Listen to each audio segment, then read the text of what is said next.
نحمده ونستعينه ونستغفره ونؤمن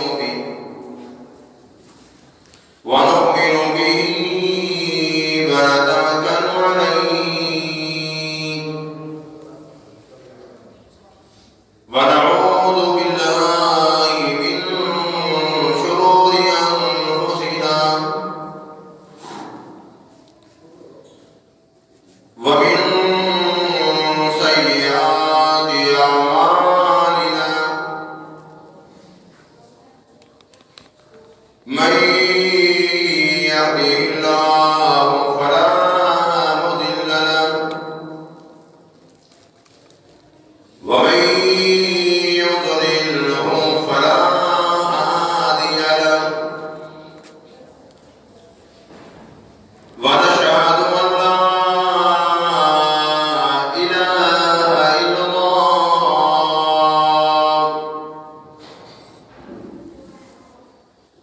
وحده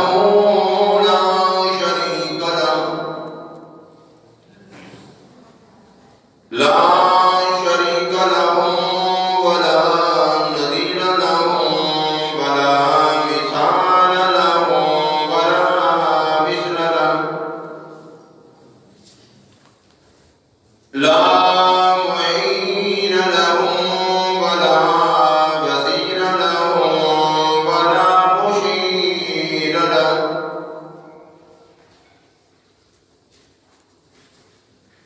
ونشهد أن سيدنا ومولانا وسندنا وكبيرنا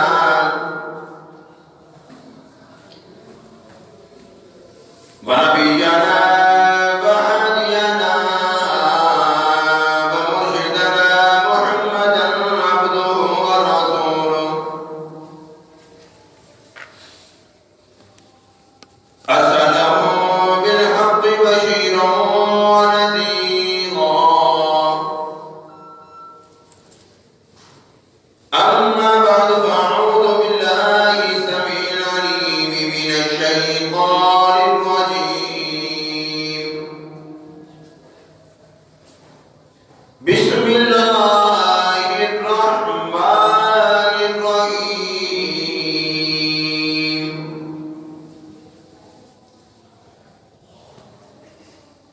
إن الدين عند الله الإسلام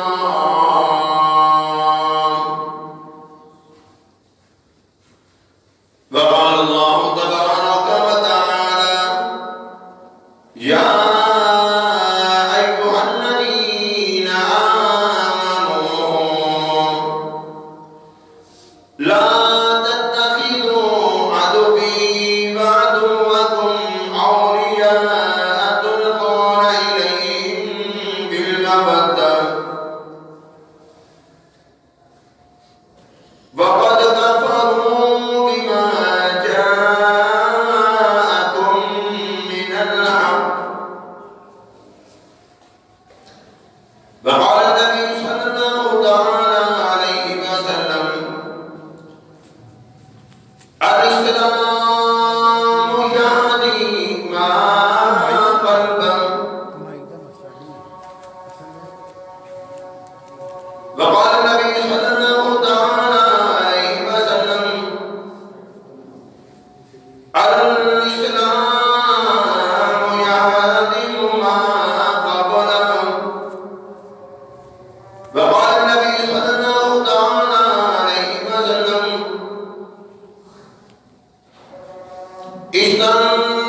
استنزئوا عن البول فإن عنه عذاب القبر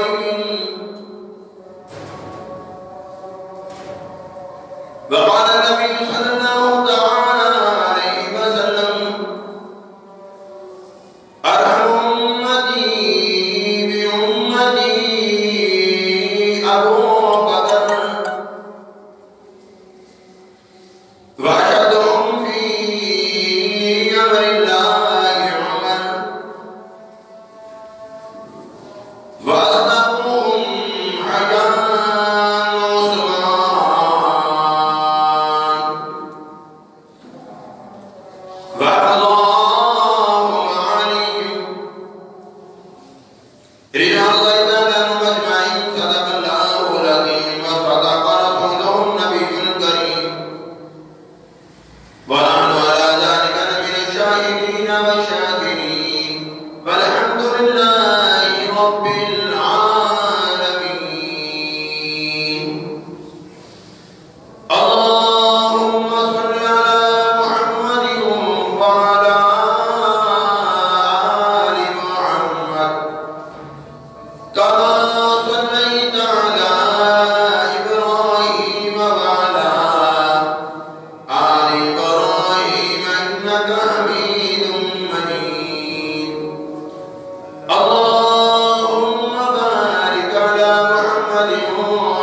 إنك حميد مجيد.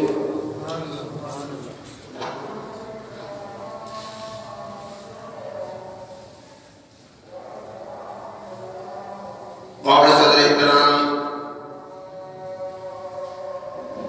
پچھلے جمعہ المبارک 25 دسمبر کے حوالے سے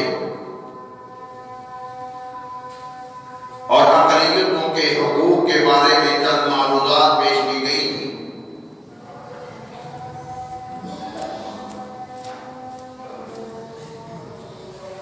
کہ اسلام نے، ہمارے مذہب نے جتنے حقوق اقلیتوں کو دیے ہیں کسی اور نے نہیں دیے.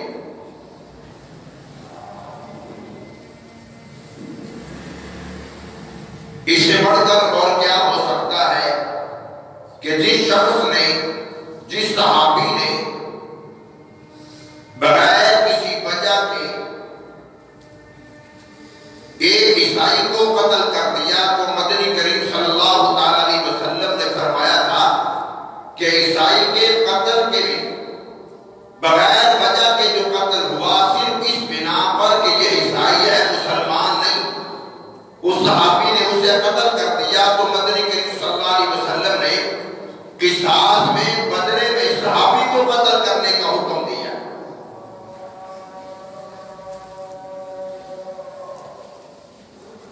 افسوسناک بات یہ ہے کہ جو دین، جو مذہب، جو اسلام ان کو اتنے حقوق دے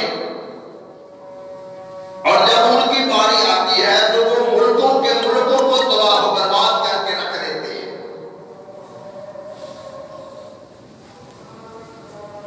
اسلام یہاں تک کہتا ہے کہ کوئی بھی ہو، چاہے ہندو ہے، سکھ ہے، یہودی ہے، عیسائی ہے، ان کو مذہبی اجازت ہے اور آزادی ہے. جو ان کی عبادت خانے ہیں، اسلام ان کو گرانے کا حکم نہیں دیتا. اگرچہ نئے بنانے کا حکم اسلام نہیں دے رہا، لیکن جو انہوں نے بنا رکھے ہیں اسلام ان کو گرانے کا حکم نہیں دیتا.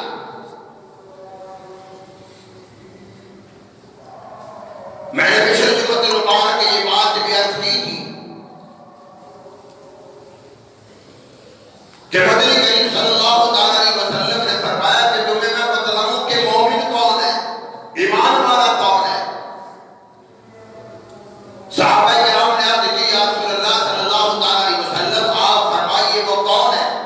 امام الانبیاء نے فرمایا کہ جو دوسروں کی بلڈنگوں کا خیال رکھے، دوسروں کے گھروں کا خیال رکھے، فرمایا کہ جو دوسروں کی عزت کا خیال رکھے وہ مومن مسلمان. اس میں یہ نہیں فرمایا کہ جو مسلمان کی عزت کا خیال رکھے وہ مومن مسلمان ہے.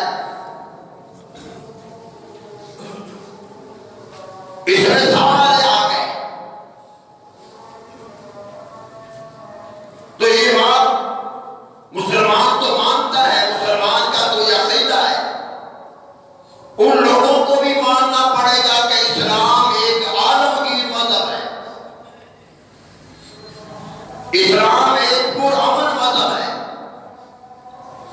اسلام تخریب کاری کی، دہشت گردی کی قطعاً اجازت نہیں دیتا.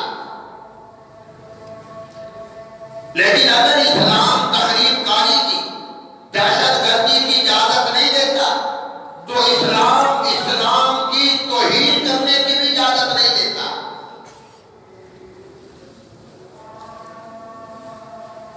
اگر حضور اکرم صلی اللہ علیہ وسلم کی توہین کفر ہے تو حضرت عیسیٰ علیہ السلام کی توہین بھی کفر ہے.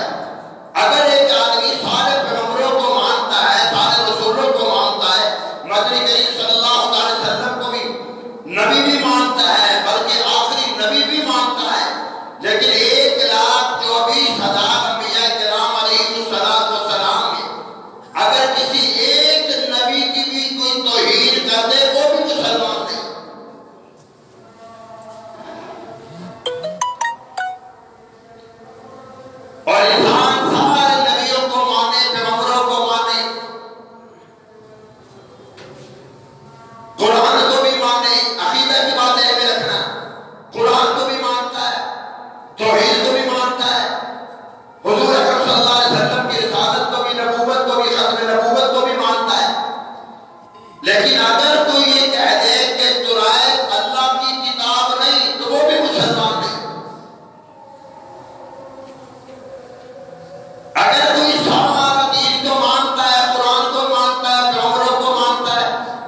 لیکن اگر وہ انکار کر رہا ہے کہ زبور اللہ کی عطا کردہ کتاب نہیں، یہ بھی مسلمان نہیں۔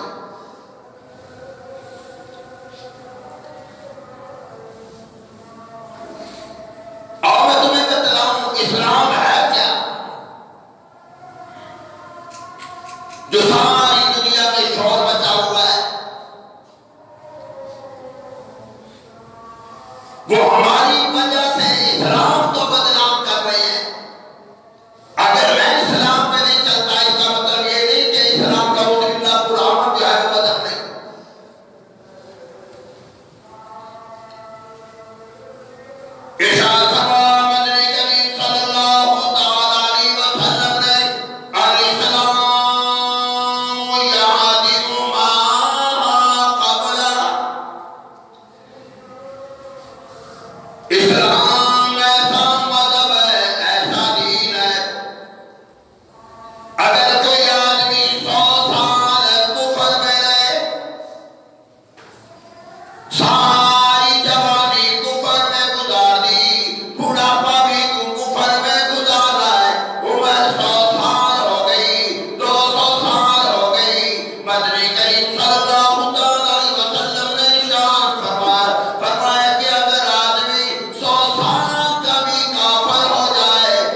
نبوت، تاجدار ختم نبوت، شان صحابہ، شان اہل بیت۔ اندازہ لگا سامنے بھائی کے 14 ٹکڑے پڑے،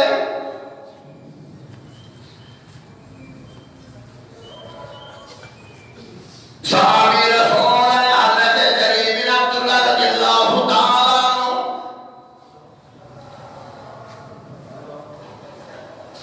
اندازہ لگا یہ بھی مسلمان تھے، یہ بھی بال بچے والوں تھے، ان کا بھی خاندان تھا، ان کی بھی برادری تھی، یہ لوگ بھی کاروبار کیا کرتے تھے۔ قیامت کے دن کوئی عذر کوئی بہانہ نہیں چلے گا کہ میں کاروبار میں مصروف رہا ہوں، بڑا بزی رہا ہوں، بڑا مصروف رہا ہوں۔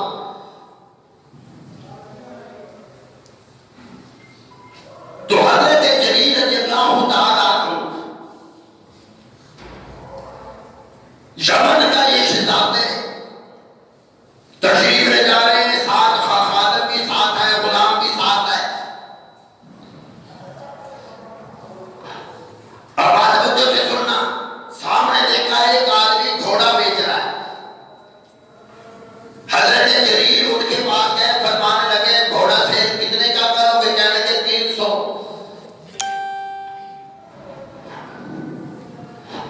اب میرے آپ کے خیال میں حضرت جریر کو چاہیے تھا نا کہ 250 کی بات کرتے، 200 کی بات کرتے، کہ بیچنے والا تو اپنے منہ سے 300 کا کہہ رہا ہے،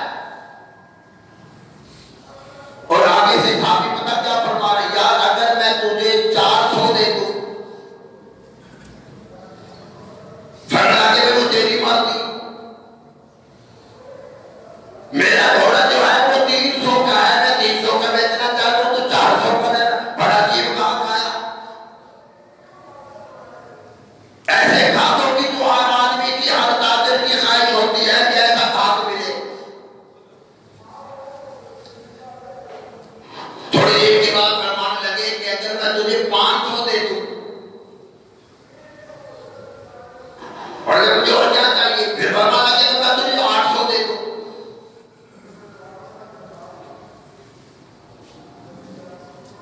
آگے اس کا جواب سننا، فرمانے لگے یار تو 800 مجھے دے دے گا، میں 800 کا کروں گا کیا؟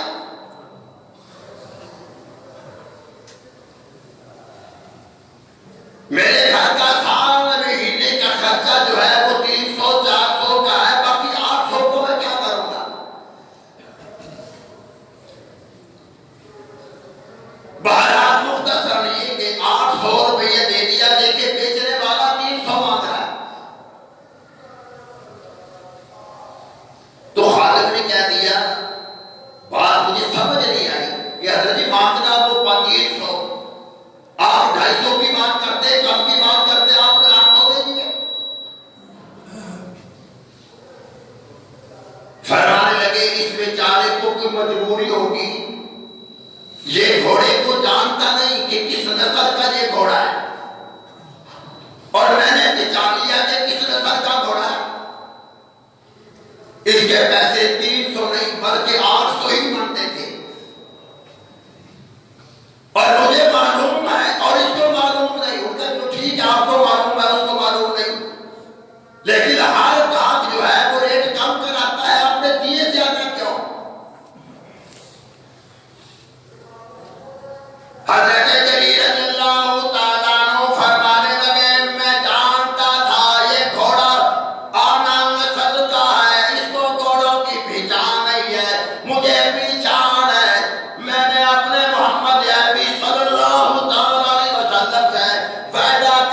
نہیں۔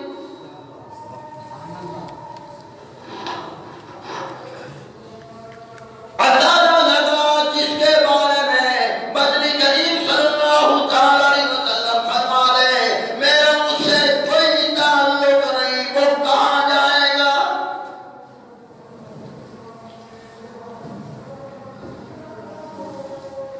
صحابی آئے،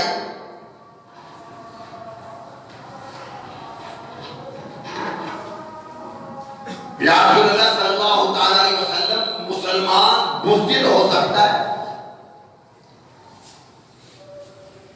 آپ نے فرمایا کہ ہاں بزدل ہو سکتا ہے۔ پھر صحابی نے عرض کی یا رسول اللہ صلی اللہ تعالی علیہ وسلم مسلمان بخیل ہو سکتا ہے، یعنی کنجوس ہو سکتا ہے؟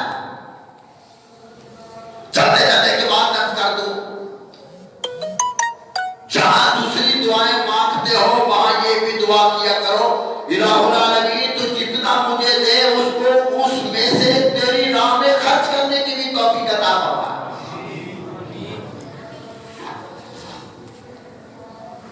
بخل کنجوسی اللہ کو پسند نہیں، سخاوت اللہ کو بڑی پسند ہے۔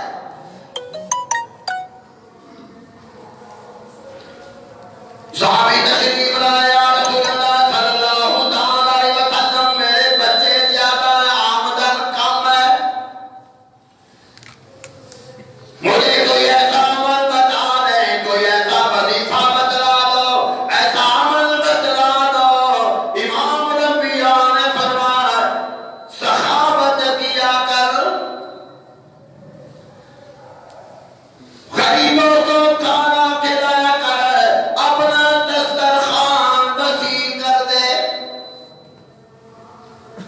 وسیع کا مطلب یہ نہیں کہ اپنے لیے کر لو، وسیع کا مطلب یہ نہیں کہ جہاں آپ 2 کھانے کھاتے ہو وہاں 10 کھانے شروع۔ وسیع کا مطلب یہ ہے کہ اس میں غریبوں کو بھی بٹھا، محتاجوں کو بھی بٹھا، مسکینوں کو بھی بٹھا، کیونکہ امام الانبیاء کا فرمان ہے، حدیث قدسی ہے، فرمایا قیامت کے دن خدا کہے گا اور میرے بندے میں بھوکا تم نے مجھے کھانا کیوں نہیں کھلایا، میں پیاسا تھا تم نے پانی کیوں نہیں پلایا؟ سارے کہیں گے الہ العالمین تو کھانے پینے سے پاک تھا، پھر اعلان کر رہے ہیں مجھے کیوں نہیں کھانا دیا؟ تو آواز آئے گی او میرے بندو میرے بھوکے بندے کو کھانا کھلا دیتے گویا کہ تم نے خدا کو کھانا کھلا دیا۔ سخی بنو سخی۔ بہرحال بات اسی طرف نہ چلی جائے، امام الانبیاء نے فرمایا کہ مسلمان بزدل ہو سکتا ہے۔ ایک بات ذہن میں رکھنا، پیغمبر جو ہوتے ہیں، نبی جو ہوتے ہیں وہ بہادر ہوتے ہیں، اور نبی اور پھر بزدلی کا مظاہرہ کرے یہ ہو نہیں سکتا۔ پیغمبر بہادر ہوتے ہیں اور پیغمبر جو ہے وہ سخی بھی ہوا کرتے ہیں۔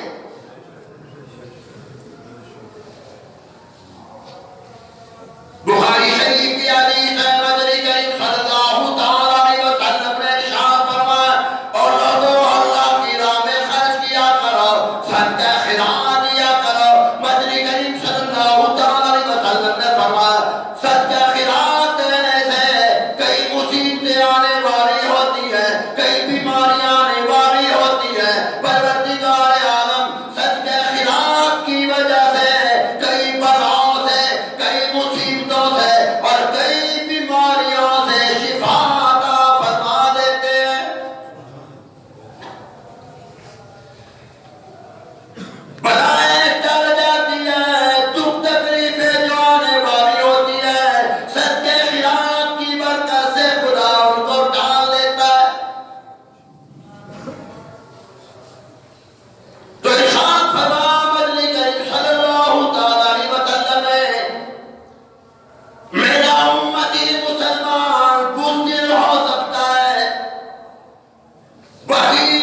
زمانے میں بات مشہور ہے کہ جب تک جھوٹ نہ ہو کاروبار نہیں چلتا.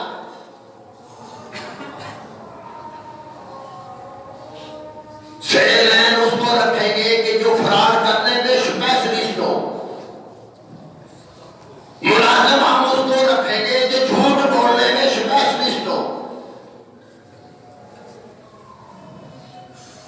ایک بات ذہن میں رکھنا، آج چائنا میں جا کر دیکھ لو، تقریباً لاکھوں مسلمان چائنا کے اندر موجود ہیں. آپ چائنا کی تاریخ پڑھو کہ اسلام وہاں کیسے پھیلا ہے. صرف 8 صحابہ کرام چائنا میں گئے، بزنس مین تھے، کاروباری تھے، کاروبار کیا کرتے تھے. کاروبار بزنس کے لیے تھے، وہ چائنا میں گئے. سنت کے مطابق وہاں پر کاروبار کیا، فراڈ نہیں کیا، دغا بازی نہیں کی. چائنا کے جتنے بھی کافر بزنس مین تھے وہ سب کا کاروبار ٹھپ ہو گیا.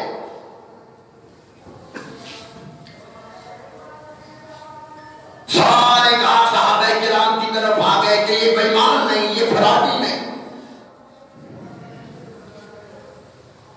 وہاں کے تاجروں نے اپنے بادشاہ سے شکایت کر دی کہ یہ مسلمان دہشت گرد آ گئے. اب اصل بات تو نہیں بتائی نا کہ یہ کاروبار کر رہے ہیں سنت کے مطابق. بادشاہ نے بلا دیا کہ تم ہمارا ملک چھوڑ دو. صحابہ فرمانے لگے کہ وہ ہمیں وجہ تو بتاؤ کیوں چھوڑے. آپ دہشت گردی کرتے ہو، تخریب کار ہو.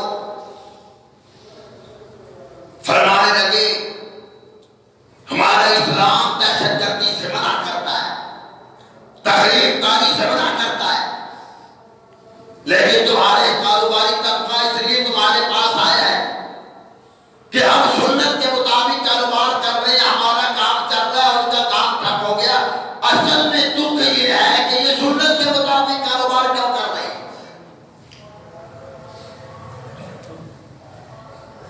بادشاہ نے کہا جیسے بھی ہے ہماری عوام ہے، ان کا ہم پہ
مومن مسلمان بہادر ہوتا ہے.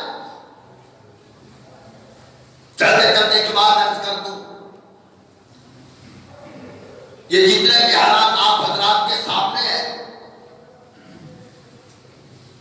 اگر ہم مسلمان ایک دوسرے سے غداری نہ کریں، خدا کی قسم سارا کفر اکٹھا بھی ہو جائے ہمارا کچھ نہیں بگاڑ سکتا.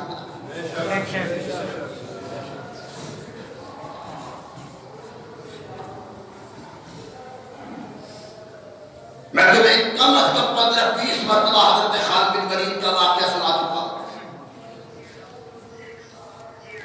لیکن کیا کروں جب بات ایسی ہو جاتی ہے، حضرت خالد بن ولید رضی اللہ تعالیٰ عنہ کا واقعہ میرے آنکھوں کے سامنے آتا ہے کہ میدان جنگ ہے، صحابہ کرام مشورہ کر رہے ہیں کہ کافروں کے مقابلے میں کتنے صحابہ کرام کو بھیجا جائے. ایک صحابی کہنے لگے کہ 5000 بھیج دو، دوسرے صحابی کہنے لگے 10,000 بھیج دو، تیسرے کہنے لگے 15,000 بھیج دو. خالد بن ولید بھی موجود تھے. صحابہ نے پوچھا خالد تو بتا دے کتنے بھیجے جائے. فرمایا مجھے پہلے یہ بتاؤ کہ کافروں کی تعداد کتنی. صحابہ کیا فرمان لگے کہ ہم نے یہ دیکھا ہے کافروں کی تعداد تقریباً 30,000، 3,000 نہیں 30,000 ہے. حضرت خالد بن ولید رضی اللہ تعالیٰ عنہ کھڑے ہو گئے، فرمانے لگے 5,000 نہ بھیجنا، ان کے مقابلے میں 10,000 نہ بھیجنا، ان کے مقابلے میں 15,000 نہ بھیجنا. 30,000 کافروں کے مقابلے میں خالد بن ولید اکیلا ہی کافی ہے.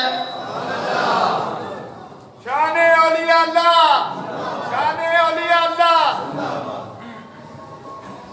اور خالد بن ولید اتنی شجاعت کہاں سے آ گئی، اتنی بہادری کہاں سے آ گئی، اتنے دلیر کیسے آ گئے. خالد بن ولید رضی اللہ تعالیٰ عنہ نے اپنے سر سے پگڑی اتاری، اس سر پگڑی کے اندر سے ایک بال مبارک نکلتا ہے. صحابی فرمانے لگے کہ مدنی کریم صلی اللہ تعالیٰ علیہ وسلم نے مجھے دے رکھا ہے، جب سے میں نے پگڑی میں رکھا ہے 100 سے زیادہ جنگوں میں شرکت کر چکا ہوں، ایک جنگ میں بھی مجھے شکست نہیں ہوئی.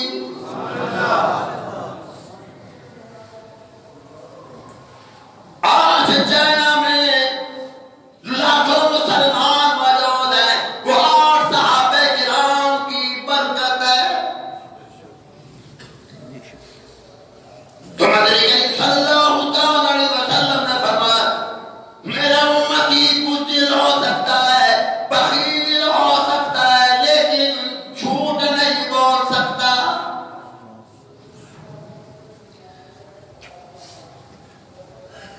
تو ارشاد فرمایا مدنی کریم صلی اللہ تعالیٰ علیہ وسلم نے مومن مسلمان فرار نہیں کر سکتا، دغا بازیاں نہیں کر سکتا، جھوٹ نہیں بول سکتا. ہجرت ہو رہی ہے، مدنی کریم صلی اللہ تعالیٰ علیہ وسلم کا تشریف لائے ابو بکر نے، صدیق رضی اللہ تعالیٰ عنہ. ابو بکر کو ساتھ لے کر چلے گئے. ابو بکر صدیق کی بیٹی کو حضور نے فرمایا ہمارا نہ بتانا کہ ہم کہاں گئے. ابو جہل آیا، دروازہ کھٹکھٹایا، حضرت اسماء باہر آ گئی، ابو بکر رضی اللہ تعالیٰ کی بیٹی باہر آئی. ابو جہل نے کہا تمہارا بال کہاں گیا اور کس کے ساتھ گیا. ابو جہل کو بھی اس وقت پتا تھا کہ محمد صلی اللہ علیہ وسلم اکیلے سفر نہیں کرتے، اپنے یار کو صدیق کو ساتھ لے کر جاتے. ابو جہل کو بھی پتا تھا کہ نبی کا یار صدیق ہے.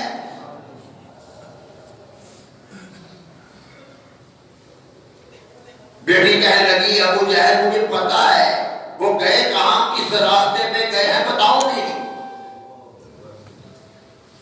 یہ نہیں کہا کہ مجھے نہیں پتا, جھوٹ نہیں بولنا, یہ نہیں کہا مجھے نہیں پتا. ابو جہل دانوں نے زور سے منہ میں تھپڑ مار دیا اور مجھے بتا تیرا ابا کہاں گیا ہے, کس راستے پہ گئے.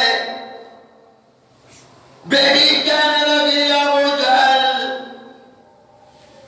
میرے جسم کے ٹکڑے ٹکڑے کر دے, میری جان بھی چلی جائے, نہ جھوٹ بولوں گی نہ اپنے ابا نبی کا پتہ بتاؤں گی.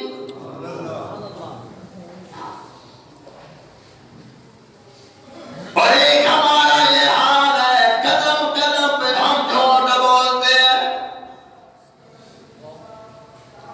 بےایمانیاں کیا کرتے ہیں, فساد کیا کرتے ہیں, پھر بھی میں کہتا ہوں مجھے سکون نہیں.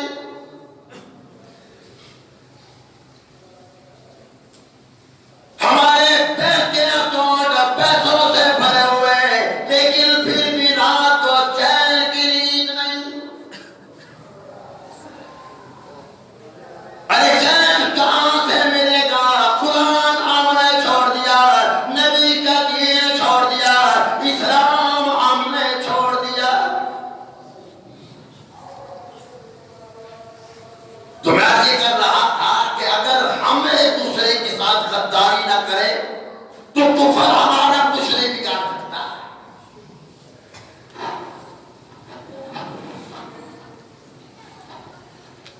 وہ والی بات میں نے پہلے بھی بات عرض کی تھی, کلہاڑا تھا نا بغیر لکڑ کے دستے کے, صرف لوہا آگے ہوتا ہے, اس میں لکڑی کی کا دستہ نہیں. اس نے لکڑ سے کہہ دیا کہ میں تجھے کاٹنے لگا ہوں, لکڑ کہنے لگی تو مجھے نہیں کاٹ سکتا. اس نے کہا نہیں میں تجھے کاٹ سکتا, اس نے کوشش کر دے. اب کوشش بڑی ہوئی, لکڑی جو ہے وہ نہیں کٹی. یہ مسئلہ آپ ذہن میں رکھو گے, انشاءاللہ سارے مسئلے آپ حضرات کے سامنے آ جائیں گے. انہوں نے کہا میں کاٹ دوں گا, وہ نہیں کاٹ سکتا. کسی نے لکڑی کا دستہ اس کے اندر دے دیا, پھر اس نے لکڑ کو کہا میں تجھے کاٹ دوں گا. اس نے کہا ہاں اب تو مجھے کاٹ سکتا ہے, اگر تو اکیلا ہوتا تو مجھے نہ کاٹ سکتا, لیکن میرے اندر تیرے اندر میری جنس آ گئی, میں بھی لکڑی ہوں, تیرے اندر بھی لکڑی آ گئی. اکیلا ہوتا مجھے نہیں کاٹ سکتا تھا, اب میری جنس تیرے اندر آ گئی ہے, اب تو مجھے کاٹ سکتا ہے. یہ سارا کفر چاہے امریکہ ہے, برطانیہ ہے, فرانس ہے, کوئی بھی ملک کیوں نہ ہو, یہ بغیر دستے کے کلہاڑا ہے. دستہ اگر ہم نہ دیتے خدا کی قسم ہمارا کچھ نہیں بگاڑ سکتا.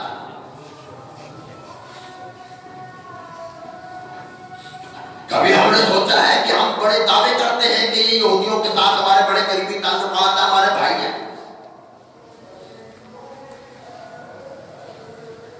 ہم فخر کرتے ہیں کہ ہمارے ان کے ساتھ دوستانہ تعلقات ہیں. قرآن کہہ رہا ہے یا ایھا الذین آمنوا لا تتخذوا عدوی وعدوکم اولیاء.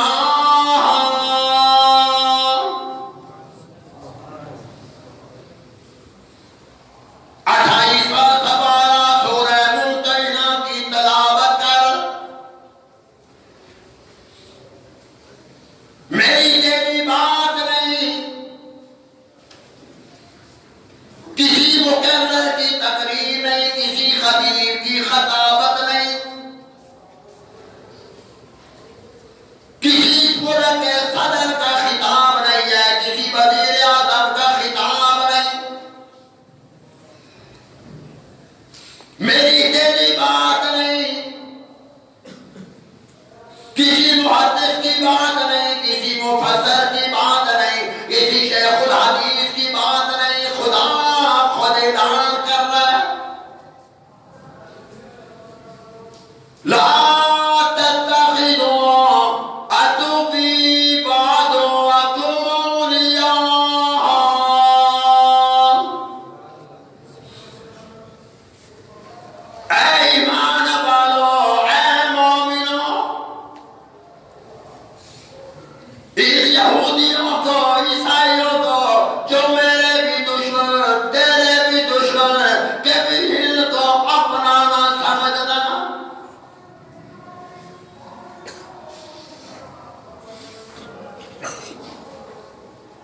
چلتے چلتے ایک بات عرض کر دوں، جس پیغمبر کے خلاف جس نے بھی سازش کی، تاریخ اسلام کا مطالعہ کر کے دیکھ لو، یا علن اعلان یہودی ملوث تھے یا در پردہ یہودی تھے، یا براہ راست یہودی سامنے تھے یا یہودیوں کا پیچھے ہاتھ تھا۔ بنی اسرائیل ایک دن میں، بات توجہ سے سننا، ایک دن میں 70 پیغمبروں کو بنی اسرائیل نے شہید کیا۔ وہ سارے کے سارے پیغمبروں کو شہید کرنے والے یہودی تھے۔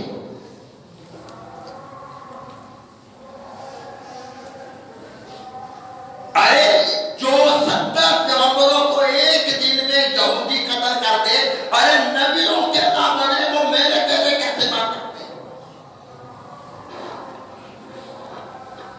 امام الانبیاء کے خلاف اس سازشیں ہوئی ہیں۔ بنو نذیر، بنو قینقاع،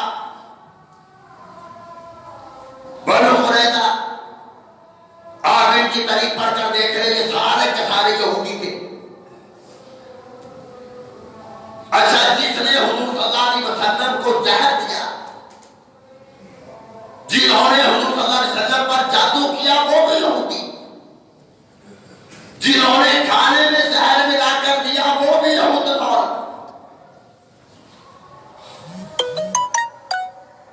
امام الانبیاء کے سامنے کھانا لایا گیا، فلاں عورت نے بھیجا ہے،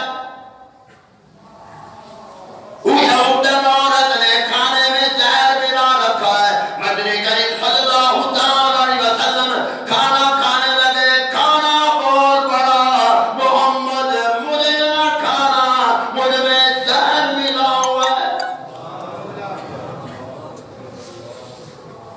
اور مسلمانوں، روٹی بھی جل گئی، سالن پہ جل گیا کہ میں جس کے منہ میں جاؤں گی وہ کون ہے؟ ارے کھانا ڈر گیا، روٹی ڈر گئی، میری وجہ سے آمنہ پہ لال کو کوئی تکلیف نہ ہو۔ جن سالموں نے ایک دن میں 70 پیغمبروں کو شہید کیا، جن سالموں نے حضور اکرم صلی اللہ علیہ وسلم کے خلاف سازشیں کی، جادو کر دیا، کھانے میں زہر ملا کر دیا، وہ یہودی تھے۔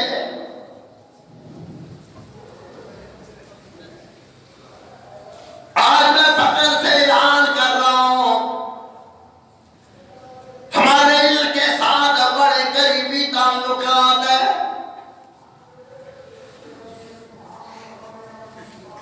اسلام چھوڑ دیا، اپنے مذہب کو ہم نے چھوڑ دیا،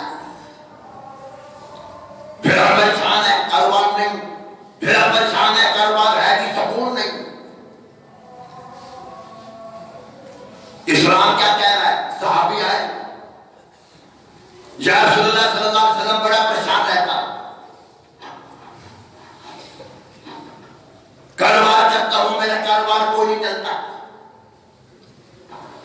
بچے زیادہ ہیں، حالات زیادہ خراب ہو گئے، کوئی عمل بتا دو کہ روزی میری زیادہ ہو جائے، کوئی وظیفہ بتلا دو، کاروبار چل پڑے، روزی میری زیادہ ہو جائے۔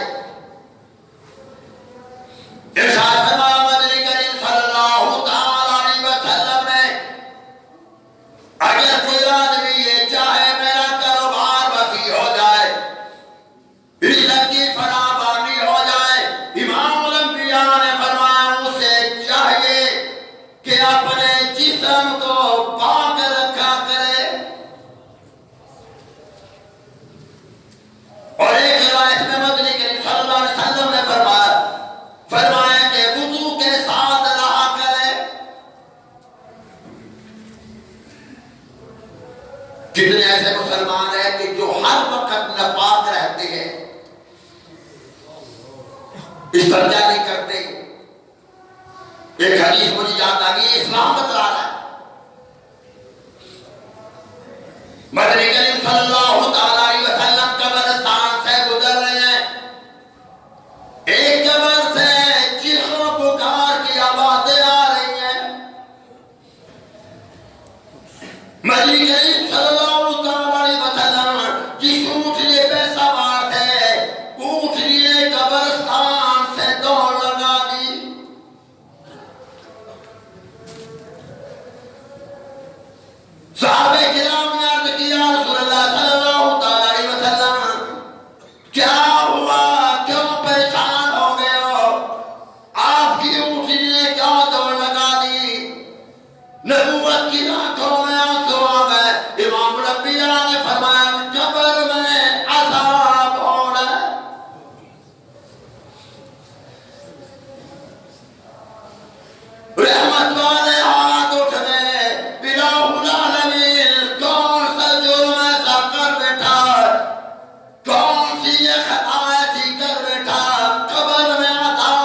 اکثر پیشاب کر کے استنجا نہیں کرتا تھا.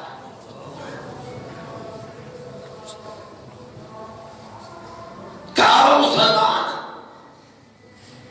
پیشاب کر کے استنجا نہیں کرتا. موت اس وقت آئی جب یہ ناپاک تھا.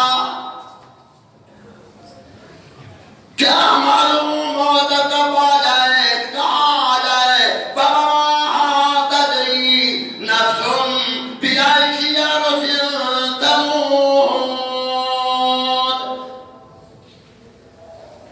اس وقت امام الانبیاء نے فرمایا, لوگوں استنزہوا عن البول فإن عامه عذاب القبر منه. پیشاب کے قطروں سے بچا کرو, پیشاب کو بدن پہ نہ لگنے دو. کسی بیماری کی وجہ سے کیا قطرے لگ گئے, پیشاب نکل گیا, سجدہ کر لو, جگہ دھو لو, اپنے آپ کو پاک رکھو. فرمایا اکثر لوگوں کو عذاب قبر ہوتے ہی اس وجہ سے ہے. تو اسلام ہمیں سمجھا رہا ہے, اسلام ہمیں بتلا رہا ہے کہ تم مسلمان ہو, اللہ کا شکر ادا کرو. اب دین اسلام کے جو تقاضے ہیں, فرار نہ کرو, بےایمانی نہ کرو, جھوٹ نہ بولو, دغا بازی نہ کرو. اس حالت میں موت آئے کہ ادھر اسرائیل جان نکال رہا ہو, ادھر ہماری زبان پر کلمہ طیبہ جاتی ہے. ادھر وہ جان نکال رہا ہو, ہماری زبان پہ قرآن کی تلاوت ہو, اور درود شریف پڑھ رہے ہیں. تو دعا کریں اللہ العالمین ہم سب کو عمل کی توفیق عطا فرمائے. واخر